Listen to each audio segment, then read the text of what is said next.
Welcome to Park Media. I'm your host tonight, Vince Emanuele, and we are joined by a good friend of ours, Samantha Castro, who works with Friends of the Earth Australia based in Melbourne. She also does international work with Friends of the Earth. She's also with WACA, that's WACA, Whistleblowers Activist Communities Alliance. She's done work around refugee rights, and she's also done anti-war activism and plenty of work in that arena. Thanks for joining us, friend. Hey, hi, thanks for having me. Yeah, good to see you. Good to hear you. Let's jump straight into it. We met 7 years ago. Facebook reminded us not too long ago. So we met 7 years ago in 2013. I was in Australia for the second time to do a speaking tour around U.S. empire issues related to U.S. militarism and its connections to Australia. Talk to us a little bit about those connections, your sort of work doing anti-war activism, and why you had an anti-war veteran from the United States in Australia. Wow. Okay. Well, the funny thing about this, which you and I have talked about, is you were out in Australia earlier in the same year in Sydney for something. Was it a human rights festival? It was a film festival. Yeah. Yeah. So, I was telling you that a friend of mine in Sydney was like, what are you doing? You need to fly up to Sydney and meet this guy. He's an anti-war activist. It's like listening to you, but a male American speak. And I was like, who? And he, who? An ex-Marine from America. I was like, fuck that. If I'm going to fly to Sydney, it's to speak to a Australian veteran, not to speak to a Marine. Anyway, then you came back and, I was, I guess I was trying to help reinvigorate the anti-war movement at the time that had been completely broken and shattered after, the massive Iraq war protests, which I think you ended up being in a film about and coming back years later to tour about that as well. Anyway, so my role was to take care of your media and take care of you while you're in Melbourne and put together a public forum, I guess. And I wanted to make the connection between environmentalism and militarism and war. And I guess we wanted to encourage other veterans in Australia to potentially speak out against our government. And it's really, really difficult in Australia because we are so intertwined with the US empire's militarism and wars going back, to the Second World War, I think is the earliest.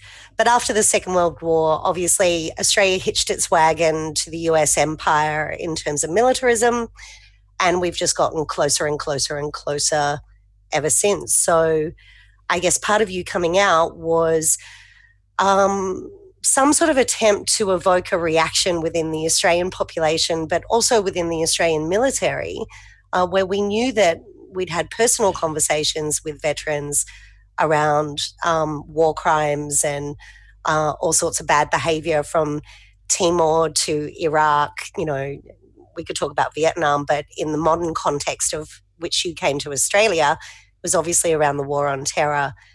So, that was the hope. Obviously, that didn't happen. And, part of the reason, I guess, is that the Australian military pay very, very well, and they sign all sorts of confidentiality clauses when people exit the military. And, we have a decent healthcare system. So veterans are still, more veterans have killed themselves in Australia than died in Afghanistan or Iraq. So there are still obviously huge PTSD and issues returning. But it was really, really difficult to get anyone to speak. So when you first came out, my intent was to have you on a panel with Australian veterans.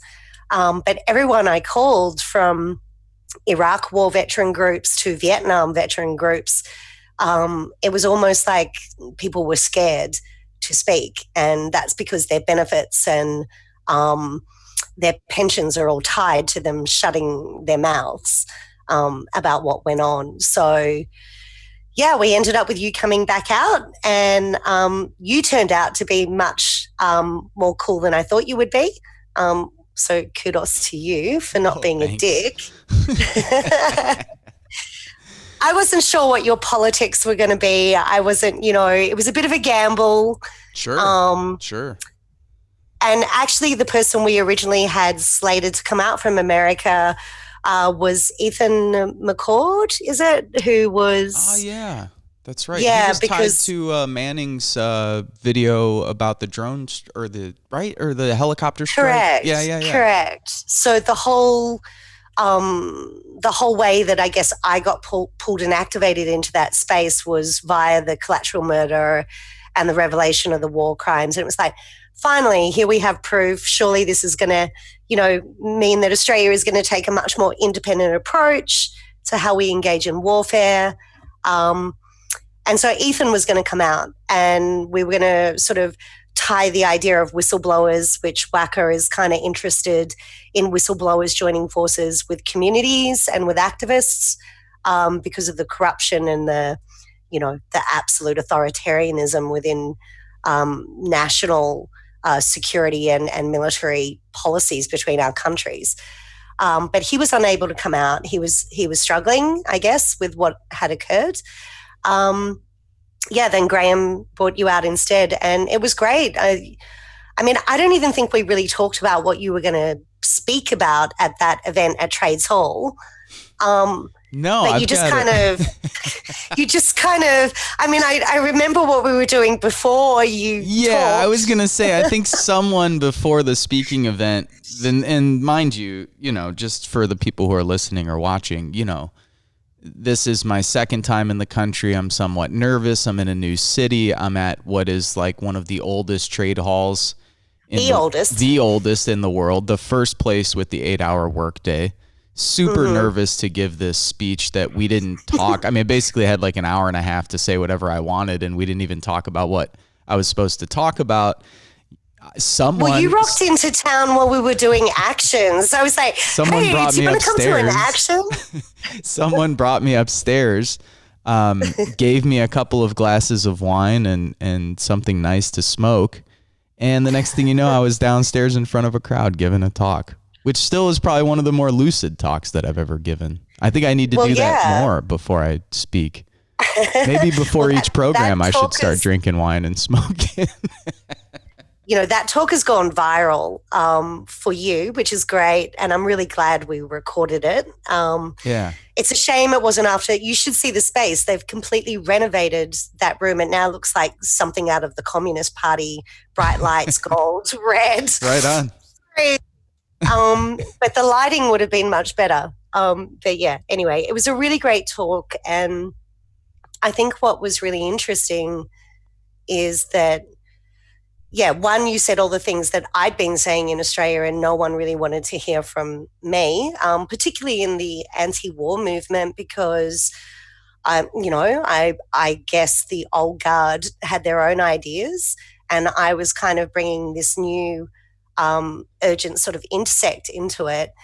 And then you came in and just intuited the crowd perfectly, which was a real mixture of anti-nukes activists, anti-war activists, and environmental activists, and then a bunch of anarchists, that swing between them. So, that speech was spot on and really enabled us to kind of speak to the broader anti-war movement about where their focus was.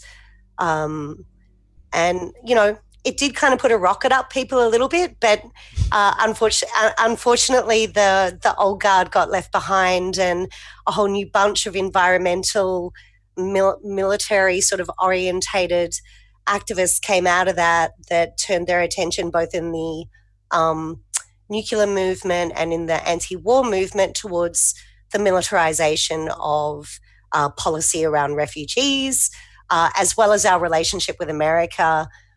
You ended up, I remember I warned you when you were going to Queensland to the Talisman Sabre Games which is a war games that happens every second year between America and Australia, where Americans get to come and basically bomb the fuck out of the most precious environment on the planet. Right.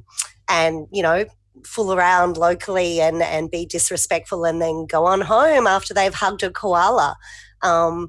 And leave us to clean up the bombs that have been dropped on the Great Barrier Reef or in, you know, fragile sort of forests around where they do those war games where you were in Rockhampton. You know, there's areas there where there are trees that don't grow anywhere else in the world, for example, and, you know, a whole bunch of Marines and also soldiers from Singapore and all sorts of other countries just coming through, stomping over everything. And meanwhile, the traditional owners of the land, the Indigenous Aboriginal population, are not allowed on that part of their land to do ceremony because it's reserved for live bombing and US Marines when they come out. So, Jeez. you know, so the... Reminds me of all that shit. Can you talk? And I said to you, you called me and you were like, help, get me out of here. Yeah, Rockhampton was, I mean, just to give folks an idea. It's the beef capital of Australia. The beef capital of Australia. And it is like what we would call the deep south. They call the deep north. And I wasn't even that far deep, but I was deep enough, baby. I was like, you know, first of all, I had to take like a single prop airplane to get over there, which just totally freaked me out as someone who hates heights and hates flying. So I was all jacked up on Xanax just to get across that little hour flight in that single prop airplane. Then I get there and I'm like, holy shit. Yeah, it was good though. It's good to see. I mean, it's interesting because the two countries in which we both live are very similar, yet they're different. But they're both founded by the same colonizing, you know, empire with the same slavery and dispossession and connections to Great Britain. Yeah. Violent occupation, you know, the continuation of the neo-colonial resource wars that we're now both engaged in terms of our military. Yeah. No, that was what I was going to ask you. Can you tell people sort of some specifics and details about that connection between the U.S. and so you sort of painted this broad picture, but there's like very specific installations. For instance, I was searching through Netflix last night trying to find something to go to sleep to and watch, and there's a fucking TV program called Pine Gap. Did you know this? Did you know that? I did not know this. Yes. Holy shit. Yeah. Okay, so can you explain to people what Pine Gap is? Just a little bit. I mean, we don't have to go like deep history, but just like an overview of what that is, and then anything else specifically you want to mention with U.S. militarism and its connections to Australia. Yeah, sure. It's funny. You just made me think of the first time I ever heard about Pine Gap, which was in high school in the 80s. And the discussion was around, obviously, height of the Cold War, nuclear threat, what would happen if a bomb went off, you know, what would happen if our American allies were attacked, what would happen in Australia. And there are two places in Australia. Pine Gap is the most well known, but it's not the only installation. So Pine Gap was set up as a, you know, triangulation of communication, a joint agreement between America and Australia. It's currently used to do a lot of geolocating for drone strikes during the War on Terror. It's used for triangulation for submarines and all sorts of military communication.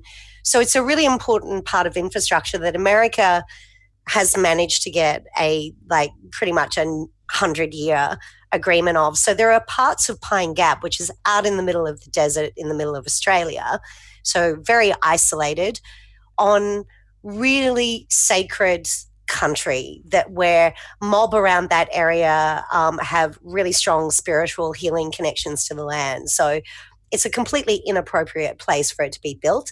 But, you know, they also did nuclear testing in the desert on Aboriginal land. So whatever for the military. So Pine Gap has areas where Australian personnel are not allowed. It goes very deep underground. America clearly has control of it, although they call it a partnership.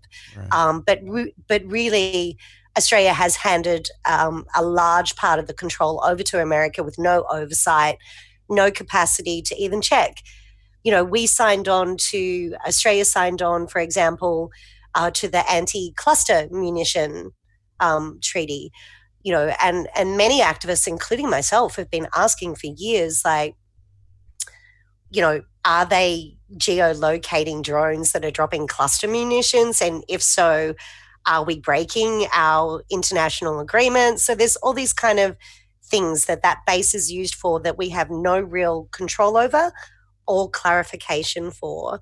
And so, the first time I heard about it was in a politics class in high school, where there was discussion about what would happen if a nuclear bomb went off in Australia and what would be the target. And so I think the majority of Australians are very much aware that if there was a nuclear war that included America, one of the first targets would be Pine Gap, because it's such an important part of the American military infrastructure in terms of comms and satellite connections and stuff. So, the scenario run through in high school was like, if a bomb went off in Pine Gap, how long would it take to get to Melbourne where we were, and how many people would die? And so that was my first realization that America was perhaps, in high school, not a good ally. And I remember I did a... Yeah, good friends don't get you killed by nuclear war. Yeah, right?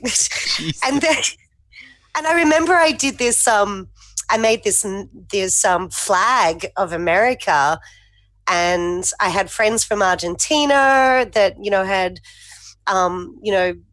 very particular views about America from their parents. And so I made this map where I made all the stars for America into like dripping blood and named all the conflicts. And then I got dragged into the principal's office for being really macabre and was asked, why don't I like America? Get a Big Mac I'm 16. I'm not old enough to articulate why I don't like them, but I have a feeling that they're really smelly in a lot of ways. No offense to you and my dear friends and family in America.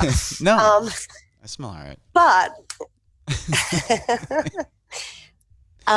no, so I don't think people... That was the first realization. I think the other really important place in Australia that many Australians and probably no Americans knows exists is a place in, I forget what it's called, but it's another communications base which is off the coast. It's in WA, and it's used specifically for submarine communication. Mm-hmm. And it's called West something, obviously, because it's in the West. But it's also a very significant target. For example, if someone was to go after America, those two places you would want to take out. And, as a teenager, my thoughts around it were, of course, the scary concept of nuclear war. But as a woman reflecting on that and looking at where those two places are, despite even the carnage of humans and cities that would happen in that kind of nuclear takeout, you're talking about some of the most ancient places on Earth from the oldest continuous culture, with rock art and rock paintings going back 80,000 years, right. That would be obliterated if anyone attacked either of those two spots. Yeah. Our mining industry is doing a fair whack at obliterating those kind of things. You can imagine what a nuclear weapon would do. So, so and then 9/11 happened, and our Prime Minister at the time, John Howard, was in the States, in New York at the UN, and somehow ended up with George Bush wherever he was. So there was this rhetoric around supporting our allies. It was very emotional. But what it actually did is, in terms of the relationship and the sort of embedded nature of Australia becoming pretty much a military outpost for America, is how I perceive our militarized connection.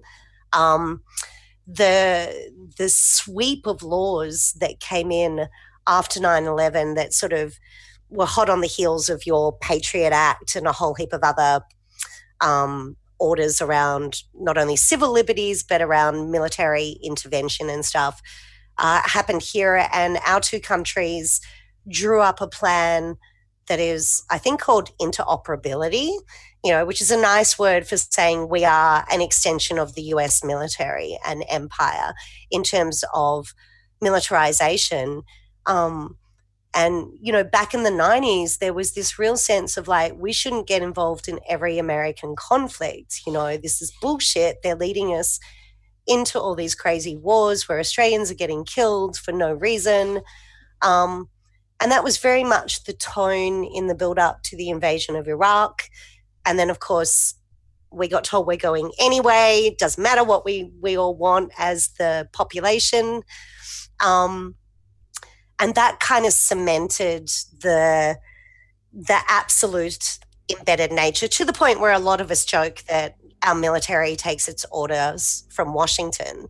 Sure. And, I don't think Americans realize how horrible it is to live in a country where your foreign policy and your military engagement in the world is dominated and pretty much, ordered down the line from America.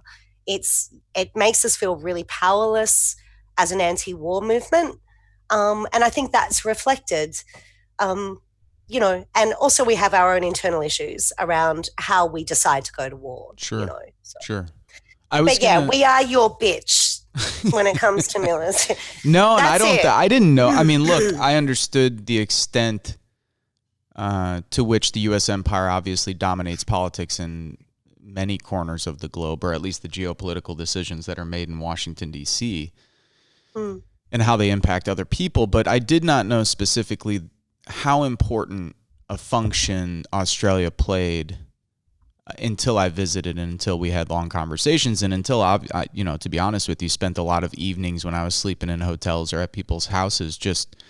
I got a lot of books along the way. So a lot of people at different events would give me books and be like, hey, read this, check this out, watch this John Pilger film, watch, whatever it may be, any number of things. And yeah, I would highly recommend that anyone listening to this or watching this start researching the vital role that Pine Gap plays in the U.S. military's operations. In other words, there's a whole section of the globe stretching from Africa through the Middle East that we simply could not conduct drone strikes on without Pine Gap. And it goes far deeper than that. I mean, you mentioned the submarine coordination. Of course, when Obama was in office pushing the Trans-Pacific Partnership, Australia was in this weird position. Let's sort of finish with that, because I had written down that I wanted you to mention Malcolm Fraser, not just because we have a fun story of meeting with him. And for me, it was a great thing to sit down with a former prime minister. I was kind of, totally nervous, but then ended up realizing that the three of us were definitely smarter than he was. And that was like my first realization that the people running the world are not that bright. I remember. And we had an hour with him too. Like we had a straight up hour with him. I remember briefing you before we went in and saying, he's old school. He's going to talk to the man. So you're going to be our icebreaker. That's right. No, and he did a couple times. He did like the weird old sexist man thing where he would like Samantha would say something and he'd just be like, so how long did you serve? Like, it's just like, goofy shit. But kind of tell people, because I don't want us to, I think we should probably do another interview where we just kind of riff and just bullshit, because it's fun to just joke with you. But I really, but I was taken aback by how serious this was. That now this was the third or fourth time that I was in the country. And during my next trip was when we talked with Fraser. And this was right when he wrote his book. Basically, I forget the title of it, but it was something like, Should Australia Break Its Long-Time Relationship with the U.S.? Or like re-questioning the U.S. I think alliance. It was called, Dangerous Ally or something. Yeah. But like, and then the subtitle was something like... I've got a copy of it. He signed it for us. Oh, I know. I should have got a copy too. But for those who've never been, books in Australia are like $80 or $90 a piece. So I was just like, I'm not buying this book. No, a lot of them are though. Yeah. everything's expensive here.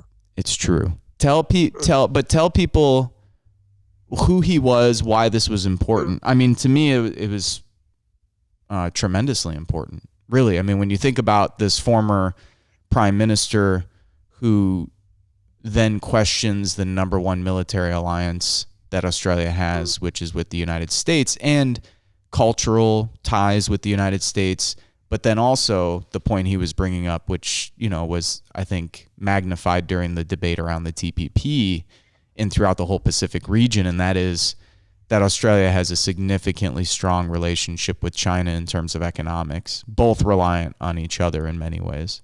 So you have this weird contradiction where you have these economic ties with China, but you have these military and cultural ties with Great Britain and the United States. And Fraser talked about that openly. But anyway. Yeah. I mean, I think there's a couple of things in that around the relationship, the difference in relationship between China and America. But just to speak to Malcolm Fraser, I think what was I'm not even sure how I managed to convince him to meet with us. I just was like, fuck it. I'm just going to pretend that he needs to meet us and see what happens. What's really interesting about Malcolm Fraser is that Malcolm Fraser was the prime minister that came after Gough Whitlam. Now, America intervened in our politics and got a prime minister taken out. Interestingly, part of the reason that Gough Whitlam was taken out is that he wanted to chart a course more like New Zealand, where we were not bound in military alliance so closely to America. And part of what he wanted to do was to close Pine Gap. So then the CIA and all of your spooks get involved. They join forces with the political elite on what would be the equivalent of the Republican side of politics, which Malcolm Fraser was on, although he was a small L liberal, so conservative, not far right, but conservative. So yeah, they took out our prime minister with the help of America and the force of a stupid constitution where we are still, bound to the UK empire through the Governor General. And they exercised process to sack a sitting prime minister who introduced in their time in office more social justice and universal healthcare and education and all the good things that you want in a functioning democratic society. Gough Whitlam did it. It was fucking phenomenal. It was like he knew he only had a short window and he just bam, bam, bam, bam, bam, set a whole heap of stuff up that has enabled us to have universal healthcare and education and stuff. Anyway, Malcolm Fraser was involved in that coup. And he became the next prime minister as a liberal or / Republican, prime minister, and did a lot of shitty things to the people of Australia in his prime ministership. Not as bad as the reign of far-right Christian crazies of Tony Abbott onwards that we've been experiencing to this day. But Malcolm Fraser was not loved. In fact, really funny story about Malcolm Fraser. He went to give a speech near at a university, and a bunch of workers and activists showed up and surrounded him. And the story goes from a friend who was involved in security, who was on security detail with him that day. He had to climb out a bathroom window into a laneway to escape the mob that pretty much wanted to beat the crap out of him out the front of the building. So, he's had some undignified moments, but then something which I guess often happens to politicians once they're out of the party machine, something in him broke around two things. One was the acquiescence of Australia's politic and military machinery to US empire goals, and the second was the militarization and the dehumanization of people seeking asylum.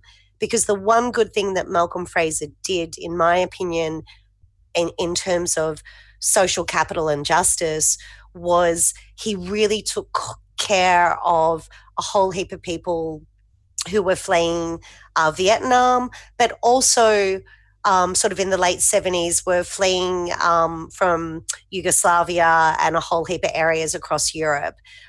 He really, really supported refugee rights and asylum seeking. And right up until he died, he became more vocal and more critical and more despairing of taking a humanitarian policy and militarizing it. So, yeah, he kind of turned out to be not so bad by the time we met him, which was really interesting. And, of course, he gave us some really funny advice about what he thought needed to happen. Let's save that one. We'll save that story. Yeah, and his book is really interesting because he does recognize that actually the relationship, which feels a bit like a like where the teenager in America is the grown up, but in reality, I just don't think that's true in terms of what's happening in your country. Everything's great here. It's just all as it was meant to be. Kanye will be in charge by the end of the year, and it'll all be good, But yeah, so I mean, for the Australian population, it's a really fucking difficult thing to live here and see stuff happening in America, particularly when I remember the day that 9/11 happened, and I turned to a friend and I said, they're going to drag us into a war and it's going to be like Vietnam, Mm-hmm. I was like, we're done. Like, there's no way America is not going to drag us into this. And that's really shit. And like you said earlier, the weird thing is that we live in, the Asia Pacific region. Right. We have longer cultural relationships with all of the Asia, Southeast Asia, and even China. People from China have been here long before an American ever set foot here. Right. They are our biggest trading partner. They are also, as we're discovering in the pandemic, what has been propping up the privatized university system as international students. We're currently in a diplomatic war with China, who is our number one trading partner. And for decades, generation after generation, when you grow up in a country like Australia that is so far away from everything, I don't know what people dream about doing when they finish high school in your country, but every kid that I grew up with, it was like, save our money and get the fuck out of here and see the rest of the world, right? Like, Australians are committed travelers because we're so isolated and we feel isolated. So where do we go first? We go to Asia. It's really fucking close. It's really cheap. Right. We understand the culture. We like the food. We've already been integrated, to travel to Europe or even to travel to America is expensive. Yeah. Especially now. I mean, you could live like a king here right now. It's like the dollar is so fucked up. I know. Yeah. And I came to your country at the wrong time for that. And as far as our dreams, we don't. When Americans turn 18, there's no more dreams. Dreams end. The dream dies. The dream dies quick. I bet, the American dream. Yeah, you too can be integrated into some sort at of this point, the fucking shit. dream. The dream at this point is to see Christmas this year. Okay, that's the fucking dream here, is just to see Christmas and hopefully 2021. All right, let me switch gears with you quick because I know we're running out of time. Let's talk about some of your work because it's intimately connected. You were already working with Friends of the Earth, Melbourne, Australia, when I met you during that first trip, and then thinking about the connections between militarism, ecological devastation, climate change. Talk to us a little bit about what FO is and how long you've been there and sort of what kind of work you folks do there. Yeah. So Friends of the Earth, people may be familiar with, there is a Friends of the Earth in the US, based out of Berkeley, of course. But also they do have another office, I think, in Washington. So Friends of the Earth in Australia, I work for the local group, Melbourne, and also for the national group. And I do international work around gender justice and dismantling patriarchy stuff. So we're in 76 countries, but each national group operates autonomously. So, you and I have discussed before, we don't get money from FO International unless we apply for a grant, but most of that money goes to our African countries or our South American countries where we have really strong presence. And obviously we have a commitment to the southern countries receiving more funding. That, we're considered a wealthy northern country, even though we're probably the poorest NGO in Australia, poorest charity in Australia.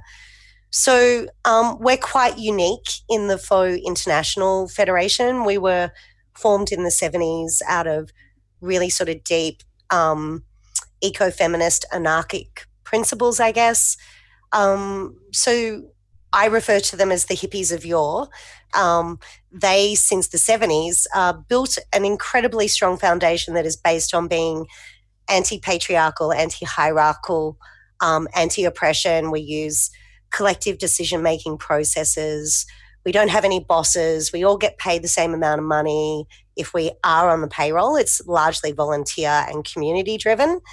And we try to practice principles in how we organize and how we structure ourselves that reflect where we want to be in the world, rather than a top-down, hierarchical. There is no CEO, for example. So the work focus is really big and broad, and it's driven by where the emergent energy and leadership comes from.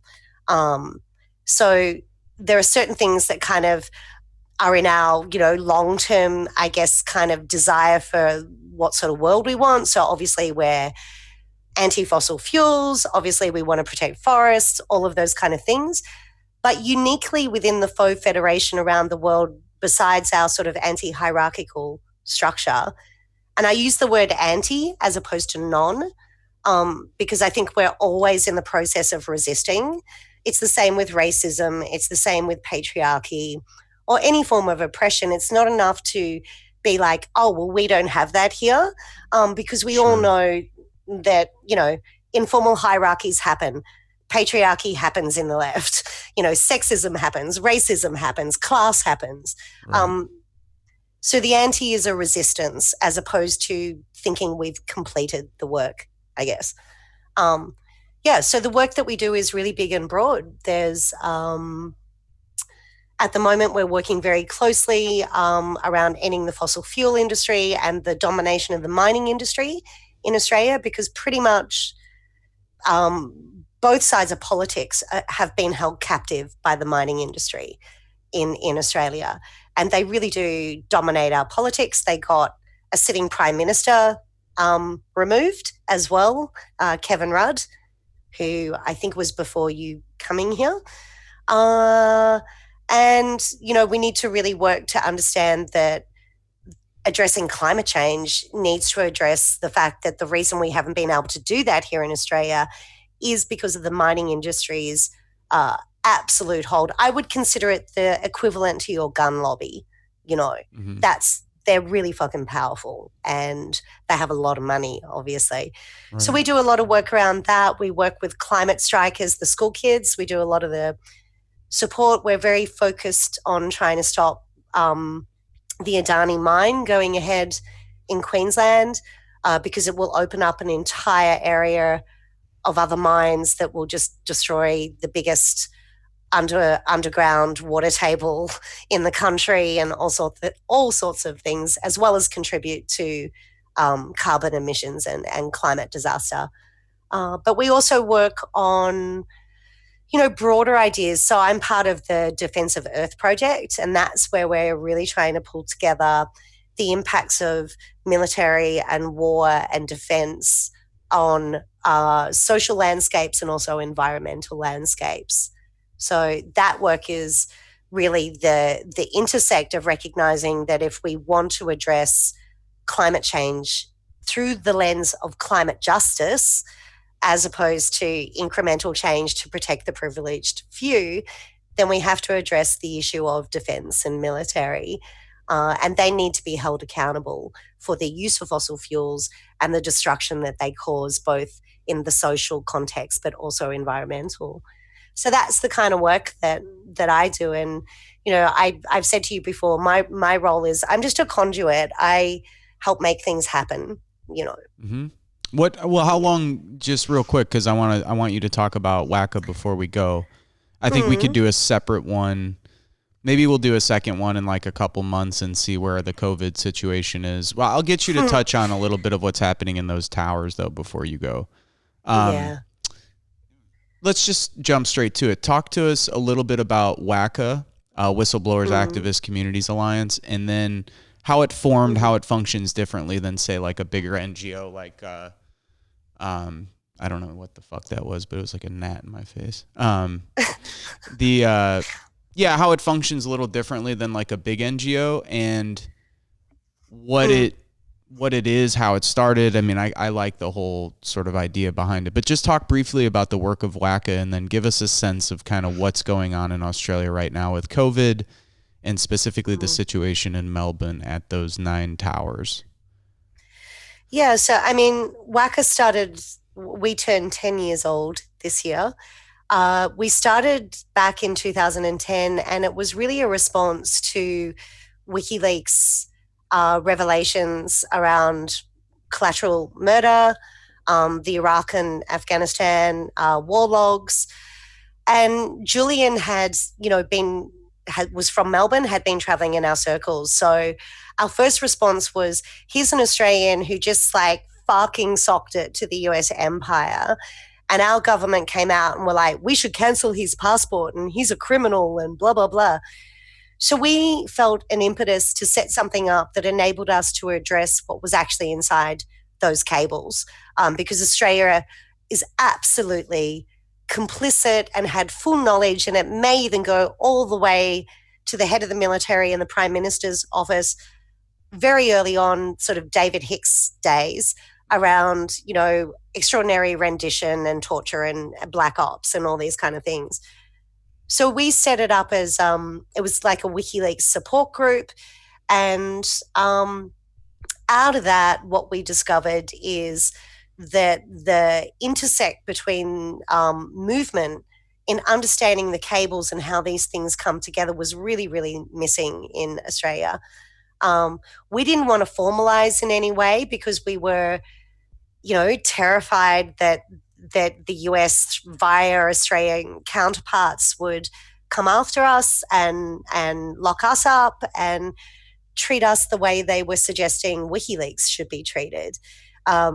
So we deliberately made it really structureless, really very much based on carving out a very deep and narrow window within the left movement, which was, we felt the left was being pulled further and further to the right, and that if you kind of take the Overton window model, we wanted to, through really strategic direct action and behind the scenes maneuvering, reopen up what is considered to actually be left and what it means to actually address issues from the traditional left. Now, some would say that we like the radical direct action end, we climb shit,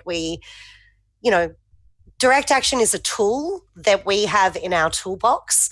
It's not all that we do, but we try to use it really strategically when we do use it, as opposed to, say, Extinction Rebellion is the first thing that comes to mind.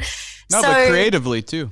I mean, you guys do a lot. It's a lot of creative direct action stuff. Yeah, so the people that are drawn to us are usually quite anarchic and also creative, and we really encourage that because I think that we need new tactics and to think outside the box if we're going to use direct action in a meaningful way. So we turned our attention obviously to refugees because we could see it was being militarized and that no one in the refugee movement could get out of the loop of mobilizing for a rally and then having a meeting and then mobilizing for a rally and then having a meeting. And we were like, this is fucked up. Like, this is not changing the public discourse, the laws, or the situation.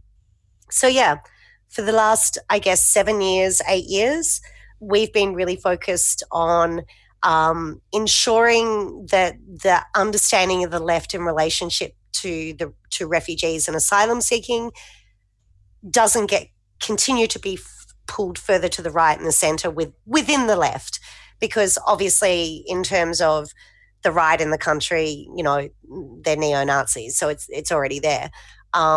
So that's been the focus of a lot of the work that we've done, and we try to work where we are supporting the men and families that are in detention that have their own agency, their own political dissent to the entire dehumanization and torturous process that they've been put through. And that's a lot of what we do.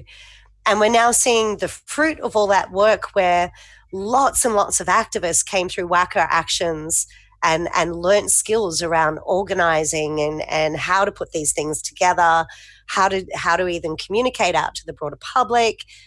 Those things are popping up not only in the environmental movement and other elements of the refugee movement, but they're also now being adopted in relation to COVID and what's happening to some of those refugee communities that have been housed in the public housing towers that you were talking about. So there's something really deep and evil and ugly going on in Melbourne at the moment around COVID that is just, the deep underbelly of the Black Lives Matter stuff around structural racism and classism in Australia. And Australia is really built on this myth of egalitarian mateship and equality, and it's just never been true. But much like your country is built on American dream or pies or whatever, pies, burgers, any hot type dogs. of pie, pies and burgers, yeah. Your national identity is completely entwined both to your shit popular culture, but also to your military prowess, right? That's right. Big guns. Big gun sheriff of the world, which, by the way, no one asked you to be. However, having said that, Australia's national identity and mythology is really built around this kind of anarchic, larrikin spirit that came out of the kind of colonial settler convict shit. We should let's do a separate one on that, because I want to talk to people. I want people to understand that you're actually a country of thieves and bandits and pretty much prisoners who were sent to an island and then decided to take it over. But anyway, yeah. And that's the men. The women are either whores or, angels. You best watch out. No, it's true. It's true. That's how they present us. Anyway, in the mythology of I was like, whoa, you're on one today. Let me. I thought you were saying being serious for a second. Talk to me about those 9 towers, though. Because people have been getting I've seen memes and different shit going around the U.S., like social media. Just give us a rundown of what the hell is happening there, and we'll sort of end it there for today. Because I've read a few articles about this, but I'd like for you to explain. And also, I saw Kathy Lewis posted an article. I think it showed that they translated 24 different languages in less than 24 hours or something, or 2 days. It was just phenomenal. But anyway, give us a sense of what's happening there, both the horror of what's happening, but then also how people have collectively responded, which I think has been pretty amazing from what I've seen. Yeah, it is. It's extraordinary. And it shows actually how much work we've all done together as a grassroots movement through the anti-fash kind of lens over the last 5 or 6 years. And mutual aid. So what's actually happening, just to give it some context, where I live in Melbourne, Melbourne is considered the most progressive, left-leaning state. In fact, some of the other states like Queensland think we're all communists and leftards, and, all that kind of stuff. And we are. We have the oldest trade hall. We have really strong labour movement in terms of workers. And we have a really strong activist community that has had long-term relationships established that work really well across various issues, from climate to public housing, So we have all of this really strong stuff. We're supposedly in the most progressive state. Victoria had nearly had COVID down to 0. And then the right wing came out both nationally and on a state level, hammering our premier to reopen. The the federal government threatened to withhold funding from our state because we were being party poopers and not reopening things. Anyway, Dan eventually, our premier, caved to some of that pressure, and I think made a huge mistake, personally. And tonight, we're all back in lockdown for 6 weeks. No going anywhere, nothing open, all fucking done. 200 cases a day suddenly appearing, Anyway.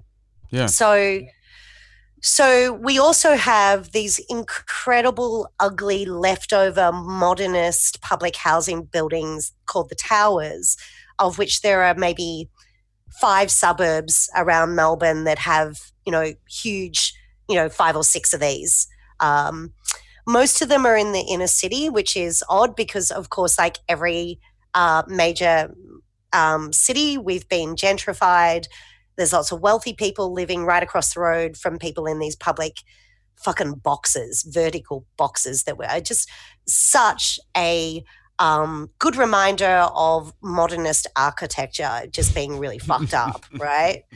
So yeah, no, I'm with you on that. We can talk about that another day. No, it's like, holy shit. No. Anyway, so what happened was there was a failure to recognize that the people that are essential workers are the poorly paid people, and a lot of them are new arrivals, and a lot of asylum seekers that have been given status in Melbourne have been shoved into these really shit public housing. So you have, maybe in Melbourne alone, there are over 150 languages spoken. And in those towers, there's got to be at least 30 to 40 languages that are spoken. Right.